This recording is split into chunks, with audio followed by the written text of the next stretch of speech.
is a bit chaotic, yes. But what was it? Yeah, but I actually saw a pretty good couple of documentaries. I like the one in Detroit. Oh, Detroit? Detroit is a pretty nice airport. Yeah, I've flown through Detroit a few times. I remember, although when I came back from studying abroad in Italy when I was a senior in undergrad, my layover was in Amsterdam, and God, they were questioning us like crazy. Yeah. The TSA, they're like, Yeah. "What'd you do? What'd you do there?" I'm like that. Why do they want to know that? Because that's not, marijuana's legal. I know. So that's They were great. they were just like, like They were just playing around. yeah. At one point, I've been awake for like 25 hours. Marijuana is legal even in Toronto now, like in Ontario. Yeah. Yeah. So it was quite strange that it smells like weed everywhere in Toronto, especially the downtown area. It was like all weed. Wherever you go, you can smell weed. Illinois just passed recreational. It passed, okay. So now you can use up to a certain amount. It's legal to have on you. You still can't sell it. You can, I think, grow a certain amount for yourself. Okay. Or buy. I don't know about that. I know you can use it recreationally now. It starts as of January 1st this year. In Toronto, they're like stores, like they are in Denver. Yep. Yeah. There's one store close to us. The first day of January 1st, they sold out. Wow. They had to. $2 million in sales in one day. Wow. Yeah. Wow. Yeah, Canada needs money, and that's the reason they're doing all this. Would you say that the economy is growing, or is it a little hard right now for Canada? It's getting hard. It's getting hard because what they initially did is they accepted a lot of refugees from Syria, and all of those are unskilled. They're not skilled, so they're a burden to the economy because the state has to take care of them. Then they started their permanent residency program where they started allowing skilled people in, and that's when a lot of people from India started immigrating to Canada, and most of them do odd jobs. They don't do like good professional jobs. And when it comes to students, the competition is pretty high in Canada at this point. Even the ones that are graduating from good schools like York and UFT, which is University of Toronto, are facing a tough time getting a good $100,000 job. You can get entry-level jobs. I mean, you can drive a cab, you can do stuff like that, you can work at McDonald's, but to get a good, decent job, it's not easy. Like in the US, you can get that easily because the scale of the economy is pretty big. Unemployment in the U.S. is still very low right now. Yeah, very low. The economy is doing good. Yeah. And that's the reason the MBA numbers went down, because the unemployment rate in the US is very low, so people don't want to leave their jobs and do an MBA. Yeah. Although we have a new online MBA, it's like accelerated and hybrid, and that's increased our grad enrollment heavily. Oh, that's good. We got like 200 apps last year for that. Nice. Yeah, hybrid makes more sense because you don't have to leave your job. Yeah, it's a mix of online. It can be done fully online, or it can be done online and offline. Yeah. Their classes on campus. Yeah, got it. Yeah. Like one semester per month or something.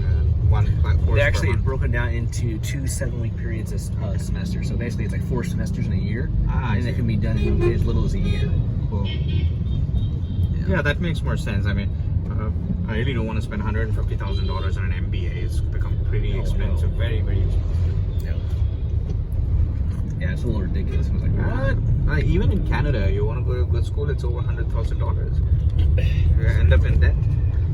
Well, and that's the thing is, I have friends who went to school like U of I and places. They're anywhere from $50,000 to $100,000 in debt. Maybe a little lower, but it's just like Jesus.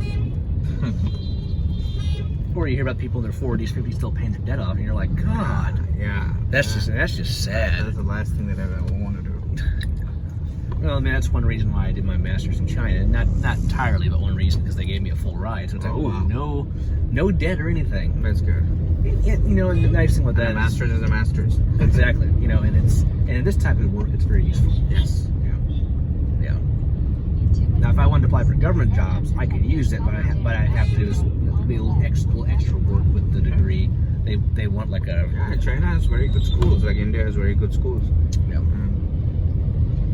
Like China's CEPS, for example, is ranked as one of the top 15 or top 10 in the world. Their business school. So I was at Zhejiang. It's like China's number 3 or 4. They okay. kind of go back and forth between 3 and 4. They're Fudan, Zhejiang, Peking. Yeah, Peking, Zhejiang, and a few others. They're all fighting for the top 10. Yeah, got it. So at York, we have exchange partnerships with Fudan and Peking. Oh, nice. We have one with China Mingzhu University. It's more in northern China. Okay. But yeah, it's been a little harder to work with the Chinese lately. But we're trying to, Yeah, it is. Yeah. There's this joke by Russell Peters. Have you heard of Russell Peters? Oh yeah. This kind of comedian. There's this joke where he says that Indians and Chinese cannot do business because an Indian will not buy without a bargain, and a Chinese won't give you a bargain. Oh, that's good. It sounds true because Oh yeah, a Chinese will definitely not give you a bargain. for sure. No. You can if you go to someplace, they'll barter with you, but because you have to as a foreigner. Like, oh, he's rich, we'll get money out of him. So when you start talking to a Chinese, they're like, oh, and they're like, crap, this guy is not going to be so easy to get money out of. Yeah, but yeah, that's pretty funny.